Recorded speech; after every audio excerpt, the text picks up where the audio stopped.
A segunda, uma exortação. Nós temos a igreja de Esmirna e nós temos a igreja de Filadélfia, que elas não receberam reprovação, mas receberam exortação. A Bíblia ela é tão linda que mesmo o crente sendo bem desenvolvido, ela pode não reprovar, mas ela pode exortar. Porque o fato de eu estar bem não me dá a garantia de que eu vou ficar bem o tempo todo. Daí a importância de sempre ter uma admoestar.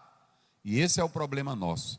Às vezes, tem irmão que diz assim, não preciso melhorar. Eu sou desse jeito, eu sou dessa forma, esse é o meu jeito. Não. A Bíblia diz, de vós, ó amados, esperamos coisas melhores, coisas que contribuem para a salvação. Provérbio 3,18 diz, a vereda do justo é como a luz da aurora, vai brilhando, brilhando, brilhando até ser dia.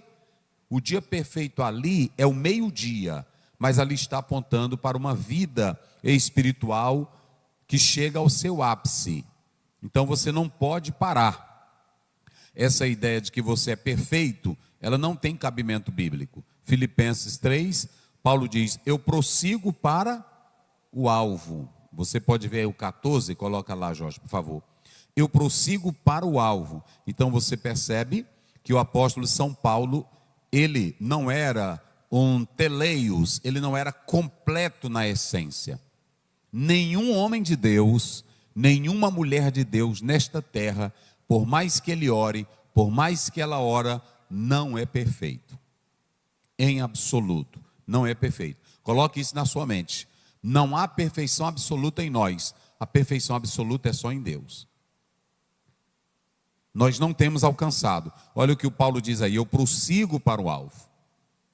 E quando você vê nesse mesmo capítulo, ele diz, não que eu já tenha alcançado.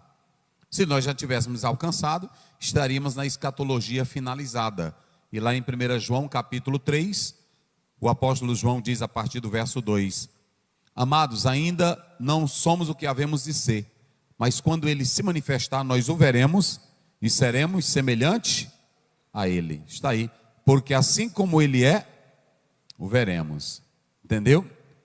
Isso é muito importante para que você possa compreender essa realidade. Então, pastor, a irmã fulana de tal, ela tira 10 horas de oração por dia. Ela não é perfeita. Pastor, eu conheço um pastor que leu a Bíblia 200 vezes. Não é perfeito, porque ainda está em um corpo mortal. Ainda tem dentro dele a natureza pecaminosa. E deixa eu dizer uma coisa aqui para vocês. Billy Graham dizia que tinha medo que a oração virasse um orgulho na vida dele. Porque tem pessoas que quando oram, já se orgulham de orar muito. Dizem assim, isso aqui Deus me ouve porque eu oro demais. Não, ele ouve porque ele é bom, porque ele é maravilhoso. Não é porque Deus é tão bom que Jonas, desobedecendo a Deus, Deus ouviu a oração de Jonas. Deus foi ao encontro de Jonas. Então, a grande questão é quando você se quebranta, quando você se humilha, Deus se volta para você. Mas coloque-se na sua mente, não, se você, aquele ali tem poder demais, aquilo ali é santo. Muito barulho ou muito poder, como alguém quer falar, não quer dizer que aquela pessoa é perfeita. E nós temos provas bíblicas, eu vou te dar 2 exemplos. Nós sabemos que o próprio Pedro era um homem usado por Deus, mas em Gálatas 2, Paulo teve que repreendê-lo por causa da sua falsidade. Quer outro exemplo? A Bíblia diz que houve uma briga entre Paulo e Barnabé. E a Bíblia ainda diz assim, uma briga muito pesada. A gente diz assim, foi bom para o reino, mas eu não estou nem falando de bom para o reino. Eu estou falando que os dois, que eram homens de Deus, que eram crentes, chegaram àquela posição. Então, não há homem perfeito, mulher perfeita em absoluto. É por isso que a gente fala da santidade progressiva. A santidade progressiva é que a cada dia eu vou tomando a cruz e vou morrendo. Então, não existe. Agora, a santidade final, aí sim, é aquilo que João está dizendo. Nós o veremos e seremos como ele é. E eu ainda quero dizer mais, na eternidade, nós não vamos ter o grau de Deus. Porque se nós tivermos o grau de Deus, nós seremos como Deus é.